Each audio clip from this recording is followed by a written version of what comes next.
Ok, vamos chegando. Abra sua Bíblia no livro de Mateus, capítulo 5.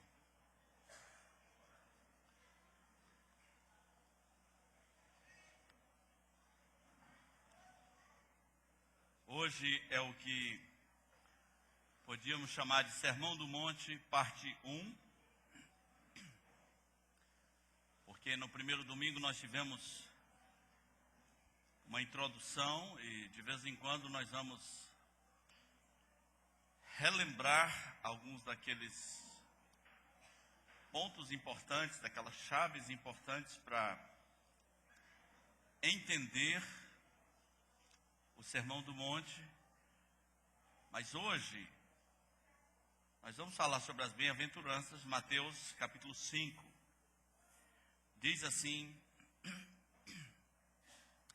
vendo Jesus as multidões, subiu ao monte e, como se assentasse, aproximaram-se os seus discípulos, e ele passou-lhes a ensiná-los, dizendo: bem-aventurados os pobres de espírito, porque deles é o reino dos céus. Bem-aventurados os que choram, porque serão consolados.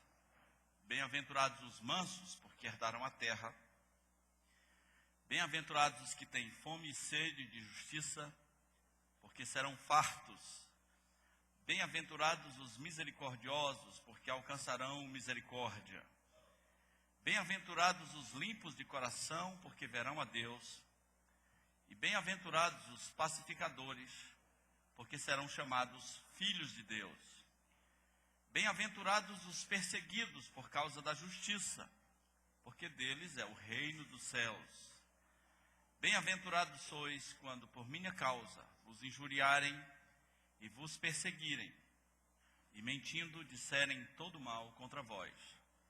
Regozijai-vos e exultai, porque é grande o vosso galardão nos céus. Porque assim perseguiram aos profetas que viveram antes de vós. Vamos orar. Senhor nosso Deus, muito obrigado por mais uma vez estarmos diante da palavra do Senhor.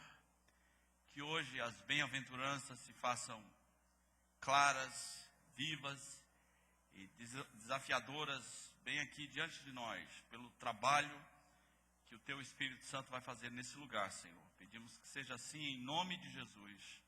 Amém. Esse é um sermão, talvez na estética, um pouco diferente do que você imagina de um sermão. Uma vez eu estava num retiro, fui dar uma palestra sobre consciência da presença de Deus. Me assentei, peguei uma cadeira, me assentei, reuni todo mundo e ensinei o que eu tinha para ensinar naquele dia. No fim daquele sermão, alguém chega para mim e fala assim: eu gostei muito, mas você devia ter pregado em pé. Você não devia ter pregado sentado. Por que você pregou sentado? Não se prega sentado. E aí eu brinquei e citei Mateus capítulo 5, versículo 1, que diz que Jesus, assentando-se, passou a ensiná-los. Então, às vezes, algumas estéticas que a gente programa, que a gente imagina, são puro formalismo, pura bobagem de nossa parte de achar que algumas coisas têm que ser, de algumas maneiras, como a gente pensou. Uma das chaves que nós demos aqui para o Sermão do Monte é que tudo que está descrito aqui não são condições para entrar no reino dos céus. E as bem-aventuranças hoje, você precisa entender intensamente nessa linha, elas não são condições para você entrar no reino dos céus. Mas se não são condições para entrar, se não são regras para entrar no reino dos céus, então o que que essas regras, o que que esses princípios estão fazendo aí? Pois é, ao mesmo tempo que elas não são condições para entrar no reino, elas são características dos que vão entrar. Lembre, O Sermão do Monte é como se fosse uma outra lei, só que ela é a lei do reino de Deus. Ela é a lei dos discípulos de Jesus, como eles devem ser. Então as bem-aventuranças estão aí para dizer, vocês deviam ser dessa maneira, vocês têm que viver dessa maneira. Quando a gente fala de bem-aventuranças, a gente se prende um pouquinho no conceito genérico que a gente aprendeu. Por exemplo, a gente aprendeu que bem-aventurado significa feliz. Mas há algumas palavras bíblicas que não têm apenas esse significado básico. Por exemplo, a palavra shalom, que quer dizer paz, na verdade quer dizer paz, felicidade, prosperidade, tranquilidade para você, para toda a sua família, por muitos dias, por muitas gerações. É o shalom. É um significado muito mais profundo. Então a gente tem ouvido que um bem-aventurado significa feliz, mas na verdade é bem mais amplo. Na verdade, bem-aventurado seria uma pessoa feliz, incrível, contagiante, maravilhoso, vitaminado, uhul. É mais ou menos isso que seria um bem-aventurado. Ele é super feliz, ele está no outro padrão. Ele vive, como dizia o salmista, ele vive altaneiramente. Seus pés são elevados sobre os montes, eles estão num outro padrão de vida. Aliás, os salmos começam falando sobre uma pessoa bem-aventurada. Salmo 1. Bem-aventurado o homem que não anda no conselho dos ímpios, não se detém no caminho dos pecadores, nem se assenta na roda dos escarnecedores. Antes o seu prazer está na lei do Senhor, e na sua lei medita de dia e de noite. E ele será como a árvore, plantada junto à corrente de águas, que no devido tempo, cuja folhagem não murcha e no devido tempo dá o seu fruto. Ou seja, ele é bem-aventurado. Ele está num outro nível. Então, por que precisamos pensar profundamente sobre as bem-aventuranças esses dias? Porque elas vêm nos dizer se nós somos do reino de Deus ou não. Isso parece meio radical, mas se as bem-aventuranças não são desenvolvidas na sua vida, talvez você não tenha absolutamente nada a ver com o reino de Deus. Talvez você esteja no começo da carreira, está em crescimento. Mas se você é o que se chama culturalmente de crente velho, quase um papagaio da fé, mas as bem-aventuranças não estão desenvolvidas na sua vida, talvez, meu irmão, minha irmã, você ainda não conhece Jesus, talvez você não nasceu de novo, talvez você precise de conversão. Não me interessa se você foi criado em igreja, você precisa de conversão. Nós vamos resumir as bem-aventuranças a 8 e vamos falar todas de uma vez. Nós não vamos aqui ter um domingo para cada bem-aventurança, isso seria interminável. Nós vamos falar tudo de uma vez e hoje as bem-aventuranças são o teu espelho.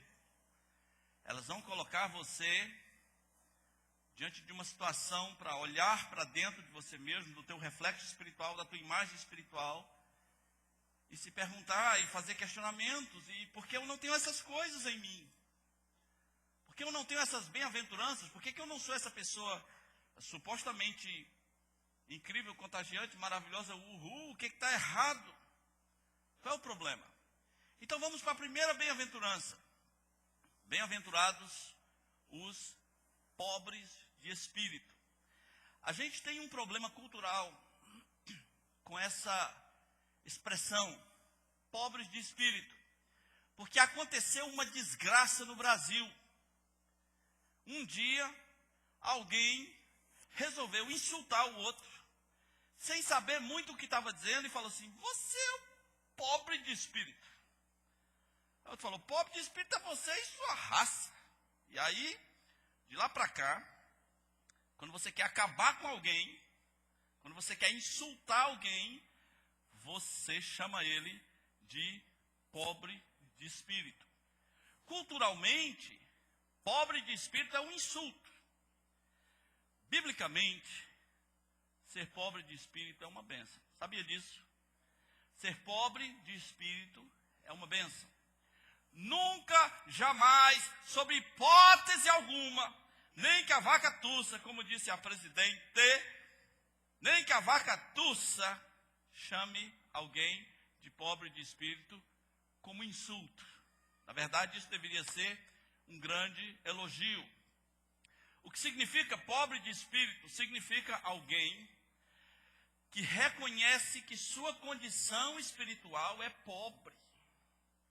Meus irmãos, essa frase no Brasil, essa expressão, ela é tão pesada que os tradutores modernos não têm mais usado a palavra pobre. Substituíram por humilde, para ver se não tem tanto impacto cultural. Mas nós não temos como falar da força da expressão que Jesus está usando, se você não entender que você precisa ser pobre espiritualmente. Pobre de espírito é alguém que chegou para Deus e disse assim: Deus, eu não sou nada. Isso é ser pobre de espírito. Deus, eu preciso de ti, se não for pela tua graça, eu não sou nada. Pobre de espírito, ou pobre no espírito, como algumas versões o traduzem, é alguém que pode dizer, como Paulo disse: miserável homem que sou, quem me livrará? Quem me livrará do corpo desta morte? Agora, não é possível se converter se você não admitir sua pobreza espiritual. É possível ser um religioso, alguém que é rico no espírito, alguém que se acha, alguém que acha que tem características e qualidades que iriam fazer Deus olhar para você e dizer: gostei, vou salvar esse rapaz. Eu sou um bom filho, eu dou esmolas, eu nunca matei. Não tinha que matar, mas você acha que isso é uma qualidade? Nunca matei. Eu, por exemplo, nunca estuprei. Tinha que estuprar? Que é isso? Eu nunca roubei. Mas quem falou que você tinha que roubar? Isso é o mínimo para você viver numa sociedade civilizada. E essas pessoas acham que são ricas espiritualmente porque elas são diferentes de outras pessoas. Você tem que sair desse estágio e ir para Deus e dizer: Deus, eu não vim aqui na tua presença para contar vantagem. Eu vim aqui para admitir a minha falência, a minha pobreza espiritual. Paulo disse que prosseguia para o alvo não tendo justiça própria. Ele não chegou diante de Deus arrogante, com um currículo de boas obras. Você chega diante de Deus com a tua falência. Você é pobre no espírito, você já admitiu sua falência espiritual.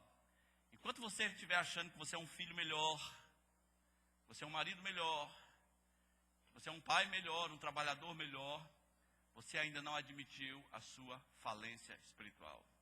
Quando você é pobre espiritualmente, você chega para Deus e diz: Deus, eu sou só um religioso hipócrita. Eu sou só um religioso que fica procurando migalhas das minhas virtudes para ver se eu me sinto superior aos outros.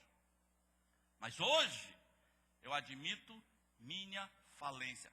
Tem misericórdia de mim. Um pastor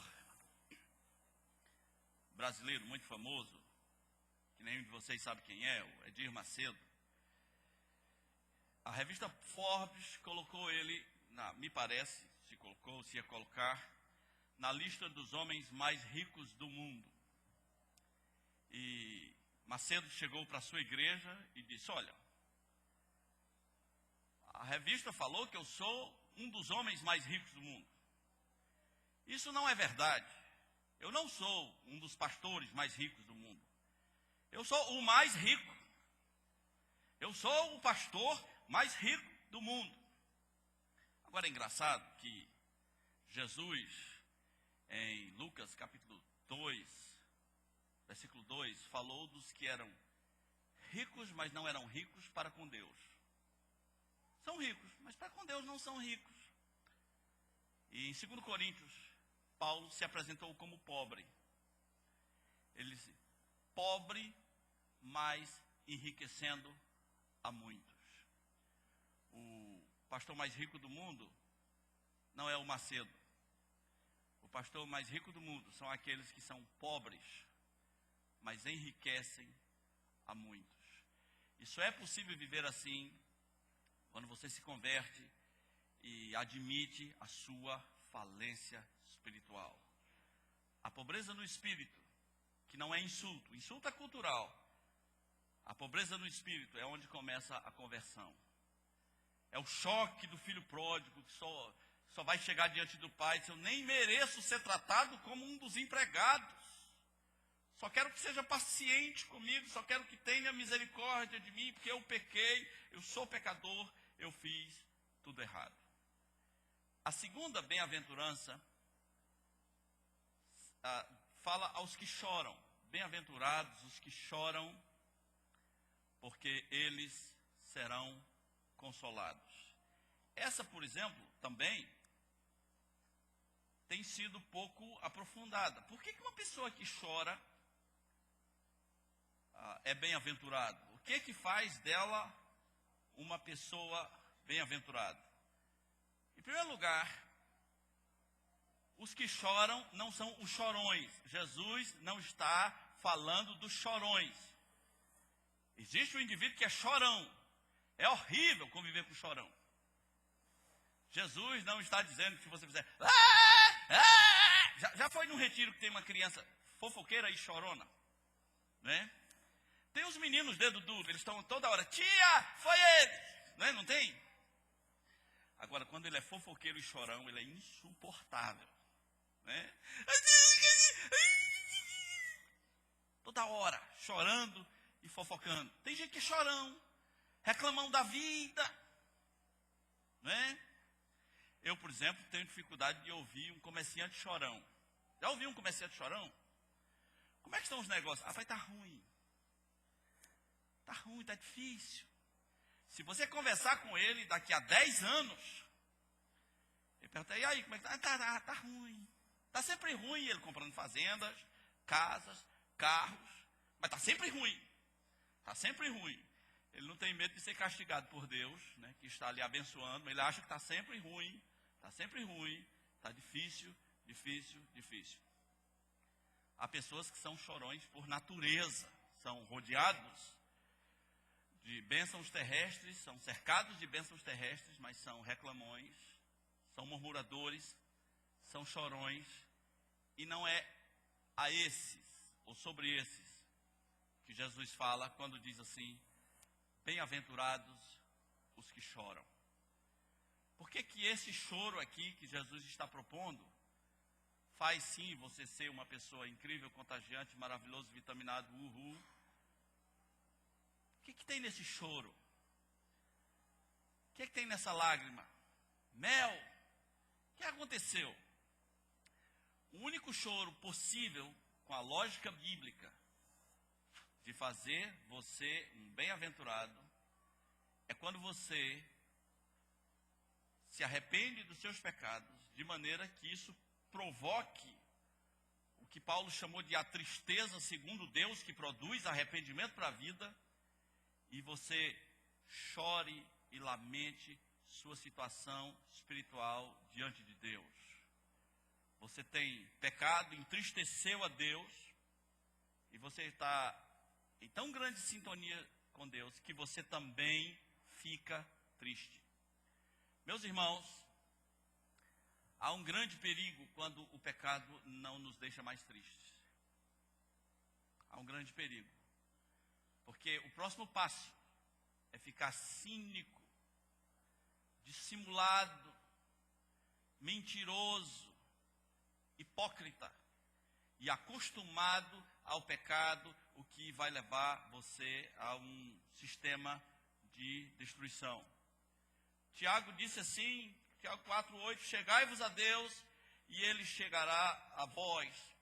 Purificai as mãos, pecadores, e vós que sois de ânimo dobre, limpai o coração.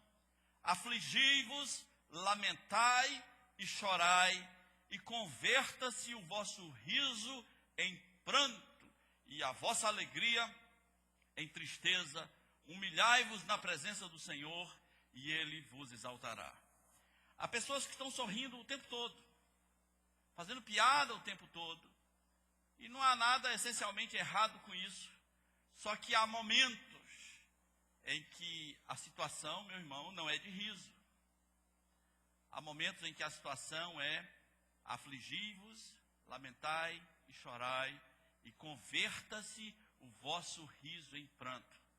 Você está em pecado, você está em vida dupla, mas está sorridente, está sorrindo alto, está fazendo piadinha, está fazendo bullying, está jocoso o tempo todo, está vivendo vida dupla. Muita gente desconfia, mas Deus sabe qual é a verdadeira situação. Você tem enganado pessoas, você tem enganado sua mulher, sua família, seu marido, sua avó, sua mãe, enganado sua igreja, seus líderes espirituais, mas está sorridente.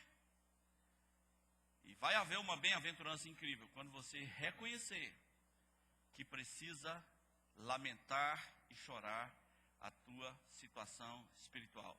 Esse é o único choro diferente. Os outros choros são normais, não é? Chorei de alegria. Quem não choraria, não é? Quem sonhou com esse negócio de Mega Sena da virada? Todo mundo, a maioria das pessoas que eu conheço tem aquele dia do sonho, faz plano assim: se eu ganhar, né? Eu vou fazer um puxadinho, né? Se eu ganhar, eu não quero ver meus amigos trabalhando. Eu vou embora, né? Vou para Nova York, vou para Sydney, né? Se eu ganhar, aí você ganhou. Aí você chorou de emoção. Normal, qual é a novidade disso? Né? Você levou um soco na boca, aí você chorou. Normal. Mas você reconhecer seu pecado e chorar, esse é um choro diferente, único, exclusivo, espiritual, poderoso. Bem-aventurados os que choram, porque eles serão consolados. Deus vem, consola você, restaura você, levanta você do pó e traz você para uma nova vida. Terceira bem-aventurança, essa qualidade que faz da pessoa feliz, maravilhoso, contagiante, vitaminado, são os mansos. Bem-aventurados os mansos. E aí tem uma promessa, né? Bem-aventurados os mansos, porque herdarão a terra. Eu preciso primeiro responder uma pergunta.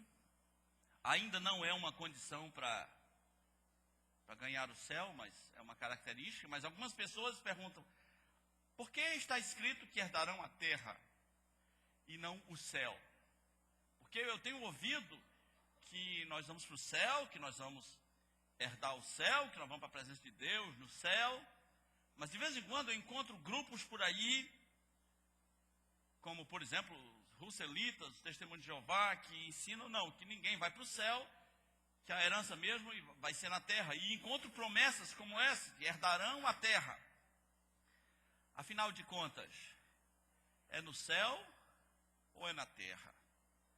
E eu diria que talvez nem interesse muito isso, porque estando com Deus e na sua presença e com o Cordeiro pelos séculos dos séculos, pouco vai fazer diferença. Mas só queria ampliar essa pergunta, se é no céu ou se é na terra, e dizer que é nos dois. Porque Deus diz: eis que faço novas todas as coisas. E Pedro reforça a nossa esperança quando diz: nós, porém, aguardamos novos céus e nova terra. A maioria dos crentes só aguarda os céus, não é? Só aguarda os céus. Haverá novos céus e nova terra. Por que os crentes só aguardam os céus? Porque nossa maneira de raciocinar cristã pelo menos ocidental, não conheço muito como os cristãos orientais pensam, ela está limitada a um pacote que a gente recebeu e que só consegue raciocinar dentro daquilo. Mas se a Bíblia diz que nós devemos aguardar novos céus e nova terra, sim, por que não aguardar nova terra? Um dia Jesus Cristo vai assumir o reino milenar, depois que o planeta estiver um caos. Há um número de meses para purificar a terra da sua poluição, do seu fedor.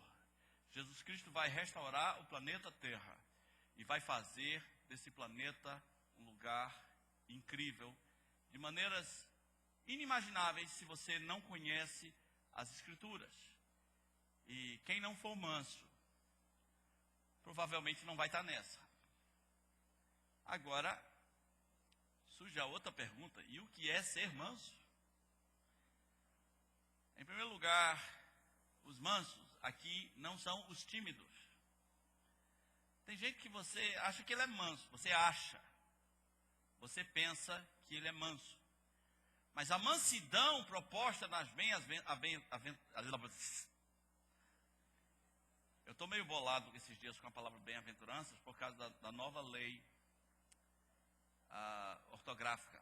O pessoal levou 30 anos para fazer umas bobagens, mas aprovaram aí a nova lei ortográfica. E eles não mudaram quase nada em relação ao hífen, que eu acho que deveria sumir. E bem-aventurança me parece que continua com hífen, porque para não fazer confusão sonora, para não dizer bem-aventurança. Eu fiquei com tanta raiva disso, que eu ando me confundindo com a palavra bem-aventurança. Que criatura fala bem-aventurança? É bem-aventurança, ninguém precisa de hífen. Basta separar as duas palavras. Mas nós não temos nada a ver com isso. Vamos voltar aqui para as bem-aventuranças. Vamos voltar aqui para as bem-aventuranças. Às vezes você conhece uma pessoa tímida, aí você fala, ele é manso, e Deus diz, não. E a mansidão não tem necessariamente nada a ver com timidez. E se tivesse, eu que sou só um pouquinho tímido, mas o resto de mim não é, não entraria na bem-aventurança dos mansos jamais. Olhe só como bem-aventurança não tem nada a ver com timidez. A Bíblia diz em Números, capítulo 12, versículo 3, que Moisés era o homem mais manso de toda a terra. Números 12, 3. Era o varão Moisés, muito manso, mais que todos os homens que haviam sobre a terra. Agora nós vemos esse Moisés, desce do monte, ouve o alarido das danças e da folia em volta do bezerro de ouro, fica com raiva, quebra as tábuas, não parece nada manso. Quando termina, volta no monte, recebe as leis de novo. Quando termina, diz, olha, agora todo mundo mata geral. Agora o bicho vai pegar, pega sua espada, mata seu irmão. Não parece nada manso. De vez em quando ele toma umas atitudes enérgicas que não parecem nada manso com alguém que a gente espera que seja um manso cultural, aquele mansinho, tímido, pacato que a gente imagina ser. De novo, a mansidão aqui está num nível mais alto. Presta atenção, quem é o manso que vai herdar a terra? Presta atenção. O verdadeiro manso é aquele que é manso para com Deus. Essa mansidão é que faz você herdar a terra. Voltemos de novo aos tímidos, ou alguém que você acha que é mansinho. Vai falar do evangelho para ele. Não quer? Mas é tão manso, é tão cortês, tão educado, tão gentil, gente boa, tão legal. Mas foi falar do evangelho, a pessoa se fechou em concha, se fechou na sua resistência espiritual, não pareceu por nenhum momento manso, porque não é. É legal, mas o verdadeiro manso é alguém que é manso como uma ovelha. porque só as ovelhas vão para o céu. Muita gente, tão bonzinho com os amigos, tão mansinho, tão perdoador, né? Tão delicado, tão compreensivo, mas tão fechado para o Evangelho. Num dos últimos projetos ID, acho que foi lá no Bujari, eu estava com um irmão e tinha um desses bodegueiros do interior. Aquele bodegueiro do interior mesmo é aquele gordo que gosta de atender você sem camisa. Esse é o bodegueiro, né? Aquele que gosta de ficar atrás do balcão, sem camisa. E me aproximei daquele homem. Disse, olha, eu gostaria de, e é assim que eu faço nos projetos ID, eu não encurralo a pessoa para uma decisão. Eu gostaria de ler uma passagem da Escritura aqui para o senhor. O senhor permite? Ele olhou para mim e disse, vamos procurar uma lavagem de roupa, rapaz. Vamos procurar o que fazer, vamos trabalhar. Eu falei, mas aqui está cheio de trabalhadores, tem juiz, tem juiz não, tem advogado, tem professor, tem militar, tem tanta gente aqui, tem funcionários. Vão trabalhar, rapaz. Nada manso. Brabo feito um cavalo.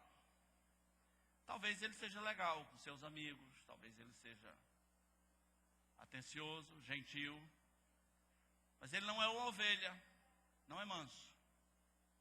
Jesus Cristo disse, as minhas ovelhas ouvem a minha voz e me seguem, e eu lhes dou a vida eterna, e jamais perecerão eternamente.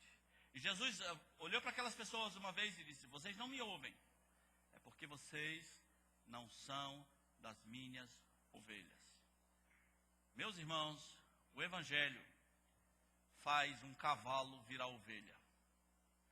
Há pessoas que são cavalos, para com o próximo e para com Deus. É na resistência, é no coice, é no pulo. É um medo terrível de virar cordeiro. É um medo terrível de virar ovelha. A minha pergunta hoje é, você já é uma ovelha? Você já passou de cavalo para ovelha? Ninguém vai para o céu se não for ovelha. O verdadeiro manso é aquele que ouve a voz de Deus. Sim, Moisés é meio doido às vezes. Sim, Moisés faz umas loucuras. Davi é meio louco às vezes, mas quando Deus fala com ele, ele se quebra. Eu às vezes vou exortar as pessoas, e as pessoas são fechadas no seu pecado, na sua resistência. Davi atolado no pecado. O profeta Natan chega para ele, conta aquela história da ovelhinha. Ele fala, esse cara aí tem que morrer. O Natan falou, esse cara é você está em pecado. E o que Davi faz? Se quebra todo. Pequei contra, porque ele é manso. Ele não é um cavalo. Quando Deus fala, ele ouve. Samuel, quando foi escolher o rei de Israel, no seu preconceito, fizeram o desfile dos filhos de Jessé para ver quem seria o rei. O primeiro saradão que apareceu, Samuel, cheio dos preconceitos, como você, que acha que bonito é bom e feio é mal. Quando ele viu aquele bonitão, o que ele pensou? Esse é o rei. Esse é o rei. E Deus falou no seu espírito. Não vai nessa não, Samuel. Não olhes para a sua formosura, nem para a sua aparência, porque eu já rejeitei esse cara. Porque o Senhor não vê como vê o homem vê a aparência, mas o Senhor vê o coração. E o que Samuel fez? Se quebrou. Porque ele é manso. Jesus disse que você e eu tínhamos que aprender com ele. Ele falou, aprenda de mim, porque eu sou manso e humilde de coração. Alguns dos que estão aqui são tão mansos no local de trabalho. Mas quando chega em casa, o marido parece dizer, meu Deus, o que é com essa mulher? Eu casei, ela era um pincher. Hoje ela é um pitbull. Né? Cadê aquele meu pincherzinho? Né? Hoje é um dog argentino, né? Que não é manso. Tem aquele cara que é manso no trabalho dele com todo mundo, todo sorridente, educado, manda ele entrar em casa. Cadê o manso? Jesus disse, aprenda de mim, eu sou manso e humilde de coração. O verdadeiro manso, antes de qualquer coisa, ouve a voz de Deus. Quarta bem-aventurança, os que têm fome e sede de justiça. De novo, bem-aventurança mal entendida. Bem-aventurança pouco ampliada, pouco aprofundada. O que é fome e sede de justiça? As pessoas conseguiram, a maioria delas, ir até justiça social e parou. A teologia da libertação diz, o pessoal fala, nós temos fome e sede de justiça. Aí nós criamos um movimento sem terra, para invadir a terra das pessoas, para devolver a terra para os que não têm, para dar terra para os que não têm, porque nós temos fome e sede de justiça.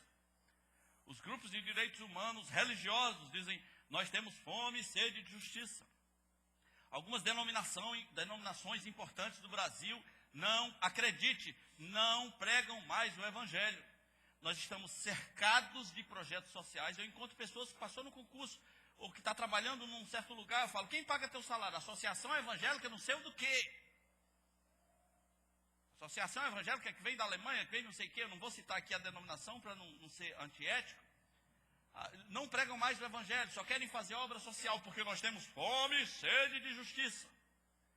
Eu queria frustrar você e dizer que, de novo, não é disso que Jesus está falando. Na verdade, esse é um dos assuntos que mais me fascina na Escritura, a justiça de Deus. O que é a justiça de Deus? É uma das palavras que mais aparece no Novo Testamento, é a palavra justiça. Jesus Cristo disse que se a tua justiça não exceder em muito as dos escribas e fariseus, e olhe que eles eram barra pesada, você de maneira nenhuma vai entrar no reino dos céus. A palavra de Deus diz que se você confessar com a sua boca e no seu coração crer, você será salvo, porque é com o coração que se crê e com a boca que se confessa a respeito da justiça. O profeta Isaías disse que as nossas melhores obras são como, as melhores obras de justiça são como trapos de imundícia. O que é a justiça? Há coisas que não dá para explicar com palavras. Então eu vou tentar comentar a justiça de Deus. O ser humano é pecador, perdeu-se. Em Adão ele foi condenado ao inferno. Acredite nisso. Todos pecaram. Quando? Em Adão. Todos estávamos lá. Foi a primeira aliança das Escrituras, uma aliança com a raça humana. Nascemos pecadores. Não tivemos escolha, num certo sentido. Nascemos pecadores, sim ou não? Sim. Nós não somos pecadores porque pecamos. Nós pecamos porque somos pecadores. E como pecadores, existe uma coisa dentro de nós, chamada por vários nomes, o pecado, a carne, a natureza pecaminosa, o velho homem, que faz com que Deus nos rejeite. Sabia disso? Existe uma coisa dentro de nós que faz com que Deus nos rejeite. Por que Deus desamparou Jesus na cruz? Porque o nosso velho homem estava sobre Jesus, a nossa natureza pecaminosa, nossos pecados estavam sobre Jesus. É muito feio. Abacuque diz que Deus nem pode contemplar o mal, é muito feio, ele rejeita você. E aí precisa ser feito um arranjo, uma justiça, algo que justifique você agora ser aceito por Deus. E a pessoa que tem fome e sede de justiça é a pessoa que tem a fome e sede de ser aceito por Deus. Não com base na sua justiça própria, mas com base na misericórdia de Deus. Isso não tem nada a ver com invadir terras. Isso não tem nada a ver com a associação do direito dos presos. Isso não tem nada a ver com a associação para assinar a carteira das prostitutas. Isso não tem nada a ver com a associação LGBT, com a parada gay ou qualquer coisa. Quem tem fome e sede de justiça é alguém que quer ser aceito por Deus. É alguém que quer se converter. Bem-aventurado os que têm fome e sede de justiça, porque eles serão fartos. A frase por si mesmo, ela é auto-excludente para algumas pessoas. Nem todo mundo que tem fome e sede de justiça social será farto, não é? Muita gente morreu desejando justiça social, não foi farto, frustrou-se. Talvez no fim da sua vida, achou que lutou por uma causa perdida. Mas todos aqueles que tiverem fome e sede da justiça de Deus, de serem aceitos por Deus, serão fartos. Meus irmãos, nós podemos dizer, como disse John MacArthur uma vez, a justiça de Deus é o Filho de Deus pendurado na cruz. Essa é a justiça de Deus. Quem tiver fome disso, quem tiver fome de entregar a sua vida para Jesus, será farto. A água que eu der para você beber, você nunca mais terá sede. Se eu lhe der a água para beber, você nunca mais terá sede. Você já teve essa fome e sede de justiça? A justiça é a moeda do reino de Deus. É a moeda do céu. Sem justiça, você não entra. E é por isso que a Bíblia diz que nós somos justificados pela fé. Porque a justiça de Jesus Cristo foi derramada, foi imputada, foi creditada a nós. Isso é um ato tão radical de Deus, de maneira que tudo aquilo que Jesus é, de alguma forma nós somos espiritualmente identificados com Ele. E quando Jesus se batizou, veio uma voz dos céus e disse: esse é o meu filho amado. Esse é o meu filho amado, eu tenho prazer nele. Quando você está debaixo da justiça de Jesus Cristo, Deus vai dizer a mesma coisa sobre você. Não é um clima de medo. Deus vai dizer sobre você: esse é o meu filho amado. Converta-se a Jesus, receba a justiça de Deus. Em síntese, a justiça de Deus é um judeu nu pendurado na cruz. O seu nome é Jesus Cristo, Rei dos Reis, Senhor dos Senhores. Quinta bem-aventurança: bem-aventurados os misericordiosos. Bem-aventurados os misericordiosos, porque eles alcançarão misericórdia. Até parece, mas não é uma condição para entrar no reino de Deus. Ser misericordioso é uma característica de quem é do reino de Deus. A parábola do credor incompassivo nos mostra que Deus nos perdoou de uma maneira tão grande, tão incrível, tão fascinante, que perdoar para nós devia ser automático, apesar das dificuldades. Que perdoar para nós deveria representar migalhas. Se a gente pudesse estipular isso em valores financeiros, nós poderíamos dizer que o perdão de Deus sobre as nossas vidas são milhões de mega-senas e bilhões de mega-senas da virada. E a ofensa que o irmão fez a mim é R$100. É centavos, é nada. E aí o que é o problema? O que é que me impede de ter misericórdia desse irmão?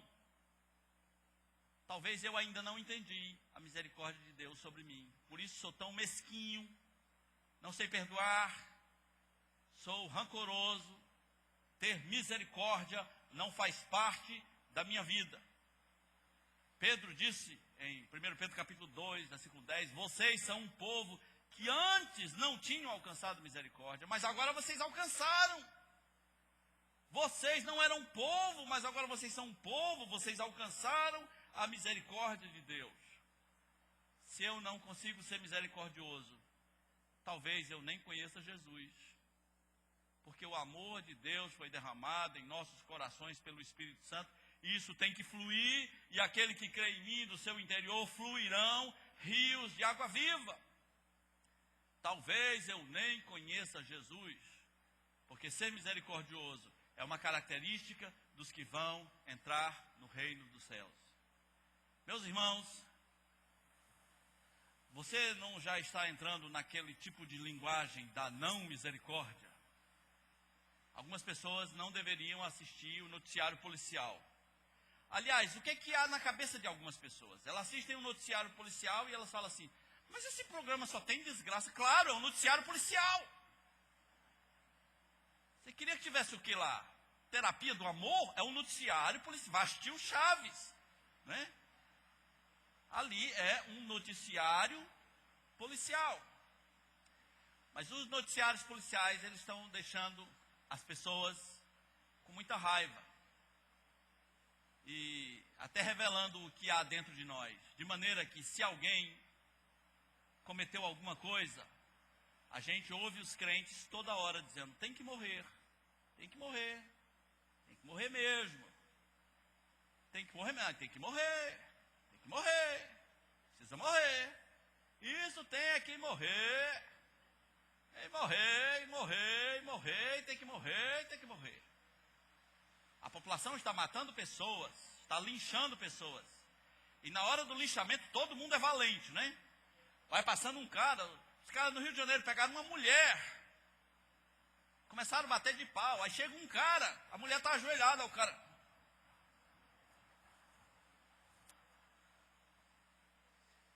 os tempos de Bruce Lee era assim, mas agora o pessoal está, né?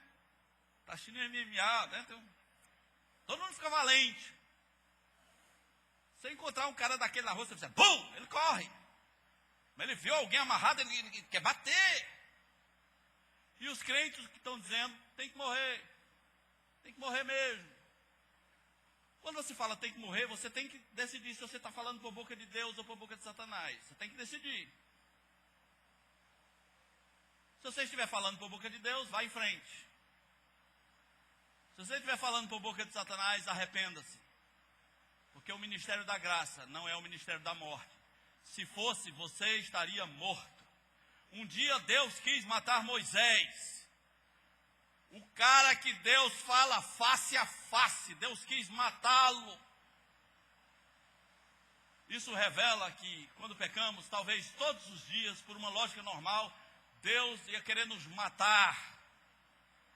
Nós somos tão ruins, somos tão pecadores, que diante de Deus o que merecemos é a morte. E Deus o que diz para você quando você erra: tem que morrer, tem que morrer, tem que morrer mesmo, tem que morrer, essas pestes tem que morrer. Deus teve misericórdia de você e Ele não disse tem que morrer. Ele disse: haja luz e haja vida. E obviamente de dentro de você deveria fluir a vida. Se está fluindo a morte, tem alguma coisa errada. Tem alguma coisa errada. Eu sei que as injustiças nos enlouquecem, mas nós não somos o anjo da morte. Desde que cada um seja cada um, nós não somos o anjo da morte. Você diz tem que morrer por uma razão muito simples. Você se acha melhor do que ele. Os presos, eu já disse, são muito religiosos. Porque o preso quer matar o estuprador. O argumento é simples: eu sou ruim, mas ele é estuprador, então ele tem que morrer, porque ele é pior do que eu. Toda vez que você quer matar alguém, toda vez que você está com esse espírito de Caim, você só está mostrando seu lado religioso. Você está dizendo: eu sou melhor do que ele, então ele tem que morrer, eu tenho que viver. Agora, meu irmão, acredite, se não fosse a graça de Deus sobre a tua vida, talvez você fosse pior do que ele. Se você tivesse a criação que ele teve, os traumas que ele teve, os espancamentos que teve, a mãe que teve, os vizinhos e a turma que ele teve, a droga que ele viu, os assassinatos que ele viu, a sobrevivência que ele teve que praticar por toda a sua vida, se não fosse a graça de Deus e você vivesse exatamente aquela vida, talvez você seria pior do que ele. Quando você não tem misericórdia, você está dizendo: eu sou melhor do que ele. E Deus abomina essa sua atitude. Nós não somos melhores do que ninguém. Ao invés de morrer, de dizer que ele tem que morrer, diga que ele tem que viver, que Jesus Cristo teria que se manifestar a ele e lhe dar vida. Nós estamos ouvindo no Brasil, bandido bom é bandido morto. E eu vou lhe dar uma nova frase para você pensar. Bandido bom é bandido nascido de novo. Amém? Bandido bom é bandido nascido de novo. Ninguém tem que morrer a menos que Deus queira que ele morra. Você não é Deus. Sexta bem-aventurança, os limpos de coração. De novo, não é uma condição para entrar no reino de Deus, mas uma característica que tem duas vertentes. Antes de falar dessas duas vertentes, você pode achar muito contraditório Jesus Cristo dizer: bem-aventurados os limpos de coração, quando Jeremias, talvez o profeta mais parecido com Jesus,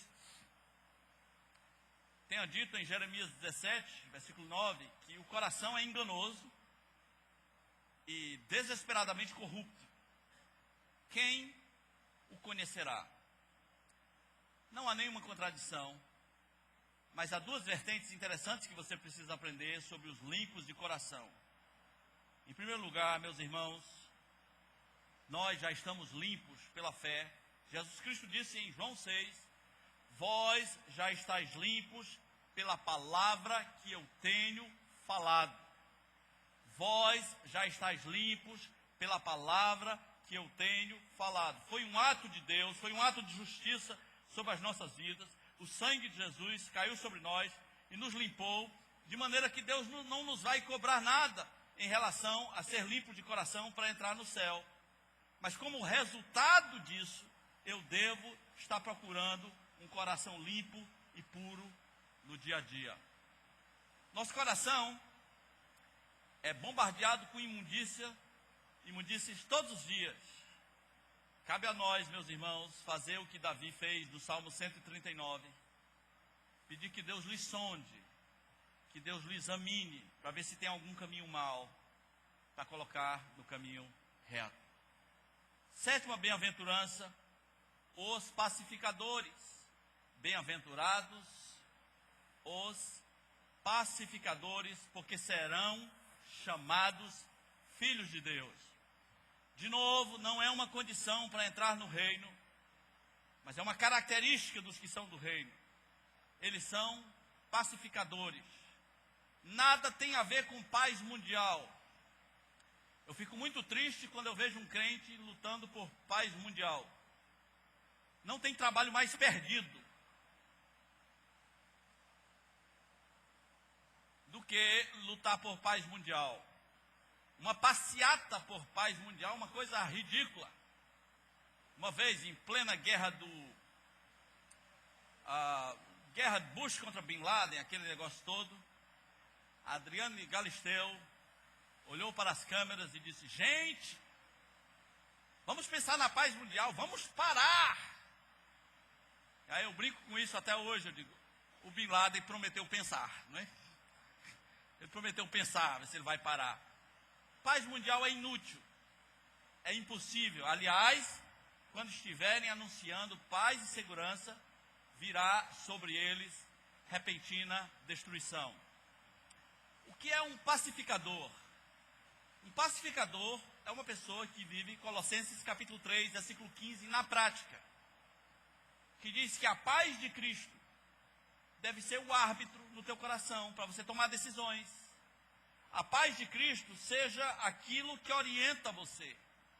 Muitas pessoas não tomam decisões baseadas na paz, mas na confrontação. E a Bíblia diz: seja a paz de Cristo o árbitro em vossos corações. Para a gente encerrar, meus irmãos, bem-aventurança número 8, os perseguidos por causa da justiça. E você agora já sabe o que é justiça. Bem-aventurados os perseguidos por causa da justiça, porque deles é o reino dos céus. Bem-aventurados sois quando por minha causa vos injuriarem, vos perseguirem e mentindo disserem todo mal contra vós. Regozijai-vos e exultai, porque é grande o vosso galardão nos céus, porque assim perseguiram aos profetas que viveram antes de vós. A minha questão hoje não é definir o que é um perseguido por causa da justiça. Todo mundo já sabe que tem a ver com o Evangelho, porque a justiça de Deus se revela no Evangelho de fé em fé, como está escrito, o justo viverá pela fé. A questão não é definir, mas como nós reagimos.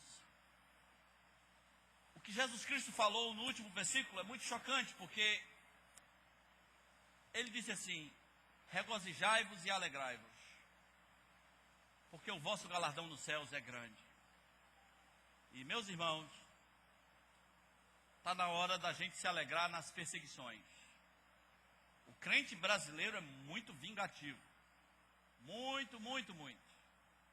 Vacilou, ele está amaldiçoando, ele está praguejando, ele é pregador de uma vitória, de um triunfalismo, que faz todo mundo que seja contrário, faz inimigo.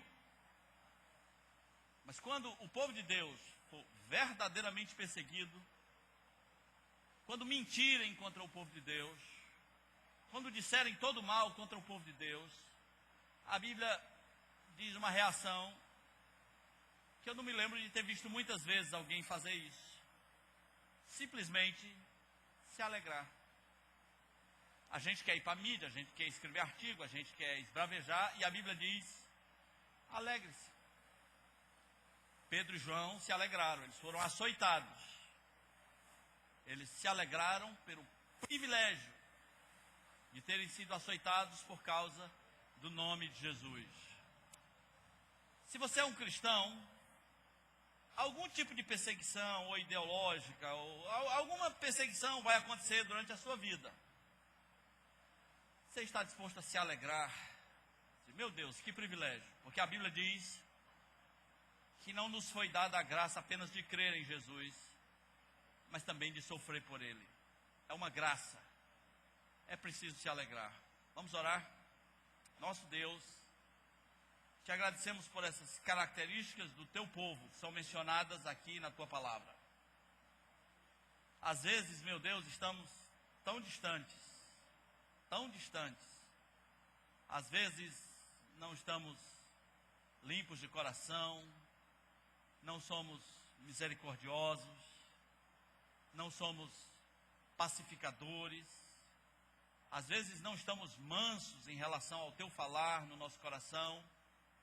Converte-nos a tua palavra e faz fluir pelo teu Espírito essas bem-aventuranças, meu Deus. E aqueles que têm fome e sede de justiça, mas ainda não quiseram ser saciados, não entregaram suas vidas para Jesus, que o Senhor os ajude a fazer isso, que conheçam Jesus, que se convertam, que admitam que são pobres do Espírito, que estão com sede da justiça de Cristo sobre as suas vidas, que recebam Jesus, que sejam justificados e que essas bem-aventuranças fluam e deem muitos frutos ao longo da sua existência. Pedimos que plante essas palavras em nós e que possamos ver, meu Pai, no nosso ser, no nosso caráter, as mudanças esperadas pelo Senhor. Pedimos em nome de Jesus. Amém. Amém.